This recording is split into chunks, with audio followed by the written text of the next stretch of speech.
कपाट खुलने से पहले बाबा केदार ऊखीमठ के ओंकारेश्वर मंदिर में विराजमान रहते हैं और उत्सव डोली के माध्यम से वे ऊखीमठ से केदारनाथ पहुंचते हैं। लगभग 60 किलोमीटर की इस पैदल यात्रा का मुख्य आकर्षण होती है उत्सव डोली।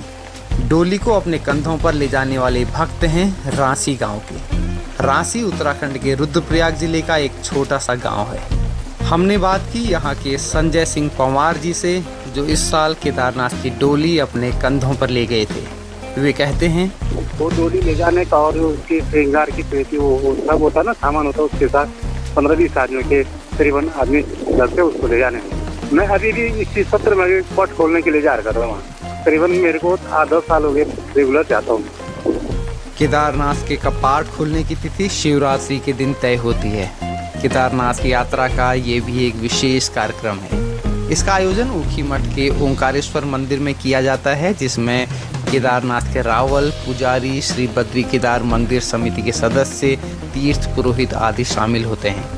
पंचांग गणना के आधार पर रावल केदारनाथ के कपाट खोलने की तिथि घोषित करते हैं और उसके साथ ही डोली ले जाने की तैयारियां भी शुरू हो जाती हैं। संजय बताते हैं, जैसे 15-20 दिन पहले वो कंफर्म कर देते हैं कि हमको उनको 14 आदमी लगते हैं, कभी 16 आदमी लगते हैं, कभी 17 आदमी लगते हैं। तो जैसे उनको आदमी लगते हैं वो 15-20 दिन पहले फ़ोन करते हैं। या पहले तो चिट्ठी होती थी ना, आज तो फ़ोन का जमाना हो गया था, आज तो फ़ोन कर रहे हैं। अब पहले जब फ़ोन नहीं देता तो चिट्ठी आती थी कि भाई आपको इतने लोग आदमी चाहिए, आप इतने आदमी की व्यवस्था करना है। तब उसको उसमें गाँव में आदमी इकट्ठा करके उस दिन ऊखीमठ जाना हो, उस दिन पूरी टीम ऊखीमठ रात को नाइट चले जाती है।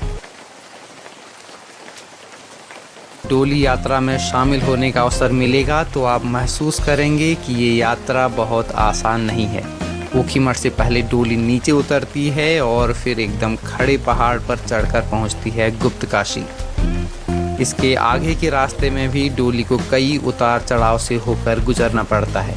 इस यात्रा के दौरान सड़क पर भी चलना होता है और गाँवों के ऊबड़ खाबड़ रास्ते पर भी। ऐसे में आप और हम इस यात्रा के एक छोटे से हिस्से को भी नंगे पांव पूरा करने के बारे में सोच भी नहीं सकते, लेकिन डोली ले जाने वाले पूरा रास्ता नंगे पांव ही तय करते हैं। ये ऐसा रास्ता है जहां नंगे पांव चलने पर पत्थर कांटों का चुभना तो एक सामान्य सी बात है। इस बारे में संजय कहते हैं, जो डोली के साथ चलते हैं वो तो नंगे पांव चलते हैं, और जो श्रृंगारों पेटी पुटी ले जाते हैं वो तो सब जूते में चले जाती है। तो 5 आदमी की टीम बनी हुई उस डोली को ले जाने के लिए ना, और वो जैसा जिसके पास बारी होगा तो आपस में चेंज करते रहते हैं। इसमें भी सबसे कठिन समय तब आता है जब डोली गौरीकुंड से आगे बढ़ती है। यहाँ से चढ़ाई भी काफ़ी कठिन हो जाती है और आगे जाने पर कई ग्लेशियर भी मिलते हैं। इन ग्लेशियरों को पार करते हुए ही आगे बढ़ा जा सकता है। यहाँ की ऊंचाई 12,000 फीट से भी अधिक होती है और तापमान कई बार शून्य से भी नीचे। ऐसी परिस्थिति में नंगे पांव चलना किसी तपस्या से कम नहीं है। पिछले वर्ष की यात्रा में मैंने इसी बारे में जब डोली ले जाने वाले केसर सिंह जी से पूछा तो उनका जवाब सुनिए। नंगे पांव चलते हैं इतने लंबे रूट में, तो कैसे, मतलब ऐसा कैसे संभव कैसे हो जाता है? भाई वो उस भोले शंकर की वो है, कृपा है, हो जाता है ऐसे। अच्छा, तो ये शक्ति देता है हमें चलने की। तो जैसे अभी आगे बर्फ भी है, नहीं तो ऐसे चलना पड़ता है, वही उसकी हम उस पर चलना पड़ता है। भोले शंकर का नाम लेके चलना पड़ता है। क्या प्रैक्टिस करते हैं इसके लिए? नहीं प्रैक्टिस कुछ नहीं। प्रैक्टिस क्या करना है, 4 दिन के लिए क्या प्रैक्टिस करना। कई बार डोली लाते ले जाते समय बर्फ भी गिर रही होती है और हालात काफ़ी विकट हो जाते हैं। डोली के साथ चल रहे अन्य लोगों के लिए आगे बढ़ना भी मुश्किल हो जाता है। बेहद ऊंचाई वाले इस एरिया में वैसे भी दोपहर के बाद मौसम आमतौर से ख़राब होने लगता है। इसके बावजूद डोली ले जाने वाले नंगे पाँव से लगातार इस तरह चल रहे होते हैं जैसे कि कुछ हुआ ही न हो। उन्हें देखकर लगता है कि कोई तो है जो उन्हें शक्ति प्रदान करता है। कुछ इसी तरह की बातें संजय भी करते हैं। तो अब वही उसके लिए ले जाने, किसी को तो ठंडा भी नहीं लगता है पाँव में। जब डोली नीचे ही रखते हैं तभी महसूस होता है कि हम बर्फ में चल के आए हैं। हाँ, ये तो उसी की माया है, पता नहीं, हम इतना तो हम भी गहराई से नहीं जानते इस माया को। इसको देखिए कि हमको सबसे बड़ा ये लगता है कि हम स्वयं भोलेनाथ के दरबार में, भोलेनाथ हमारे से आगे पीछे हैं। डोली के साथ कुछ और भी चीज़ें चलती हैं, जैसे कि भगवान केदारनाथ जी का छत्र, भोग मूर्ति और केदारनाथ जी की श्रृंगार सामग्री। संजय बताते हैं, सर डोली के साथ तो एक हो जाता है पिटकनी बोलते हैं ना इधर, वो कंडी हमारे वो हिंदी नाम है उसको पिटकनी बोलते हैं, और घर के नाम से उसको कंडी बोलते हैं। उसमें एक सिंहासन रहता है ऊपर में, वो बांध के बढ़िया बना रखा है उसका ना।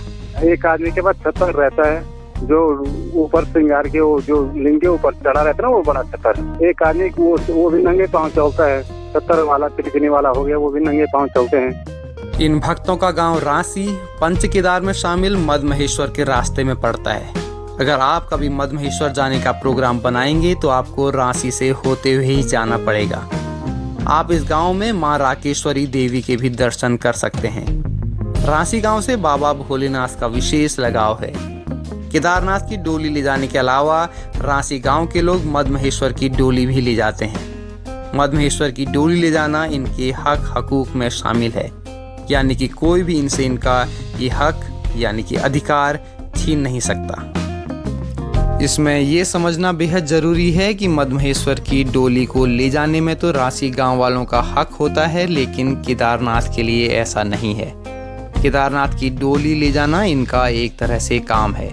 कई साल पहले तक किसी दूसरे गांव के लोग भी डोली ले जाते थे, लेकिन फिलहाल 30-35 साल से ये काम रांसी गांव वाले ही कर रहे हैं। लेकिन जिस श्रद्धा व विश्वास के साथ ये लोग डोली ले जाते हैं वो वास्तव में शानदार है। अपने किसी काम के प्रति पूर्ण समर्पण का इससे बड़ा उदाहरण नहीं हो सकता।